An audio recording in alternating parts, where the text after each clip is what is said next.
అల్లు అర్జున్ నటించిన Pushpa 2 movie premiere show రోజు జరిగిన సంఘటనలో ఐకాన్ స్టార్ అల్లు అర్జున్ ను చిక్కడపల్లి పోలీసులు అరెస్ట్ చేయడం, అదే సమయంలో తెలంగాణ హైకోర్టు అల్లు అర్జున్ కు బెయిల్ ఇవ్వడం జరిగిపోయాయి.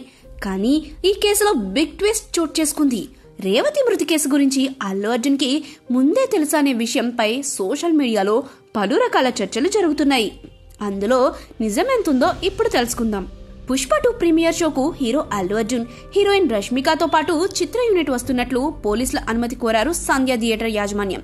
కానీ పోలీసులు క్రౌడ్ ఎక్కువగా ఉన్న నేపథ్యంలో పర్మిషన్ ఇవ్వలేదు. అంతేకాదు పుష్ప 2 యూనిట్ ను రావద్దని సూచించిందని థియేటర్ యాజమాన్యానికి రాతపూర్వకంగా సమాచారం ఇచ్చారట చిక్కడపల్లి పోలీసులు. కానీ అల్లు అర్జున్ మాత్రం అక్కడికి పెద్ద ర్యాలీతో చేరుకున్నారు. దాంతో ఆ అభిమానులు బన్నీని చూసేందుకు ఒక్కసారిగా ఎగబడ్డారు. ఈ క్రమంలో జరిగిన తొక్కిసలాట ఘటనలో రేవతి అనే మహిళ మృతి చెందింది. ప్రీమియర్ షో నుండి వెళ్తూ కూడా అల్లు అర్జున్ కారు ఎక్కి ర్యాలీగా అభిమానులకు అభివాదం చేస్తూ వెళ్లాడని రిమాండ్ వాదనల సమయంలో ఇదే అంశాన్ని కోర్టుకు తెలిపారు పీపీ. హైకోర్టు మధ్యంతర బెయిల్ ద్వారా బయటికి వచ్చారు అల్లు అర్జున్. తాజాగా చిక్కడపల్లి పోలీసులు రిలీజ్ చేసిన లెటర్ వైరల్ గా మారింది.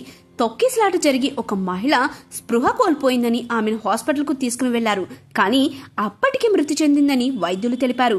ఆ విషయాన్ని తెలుసుకున్న పోలీసులు అల్లు అర్జున్ అక్కడ నుంచి సైలెంట్ గా బయటకు పంపించినట్లు తెలుస్తుంది.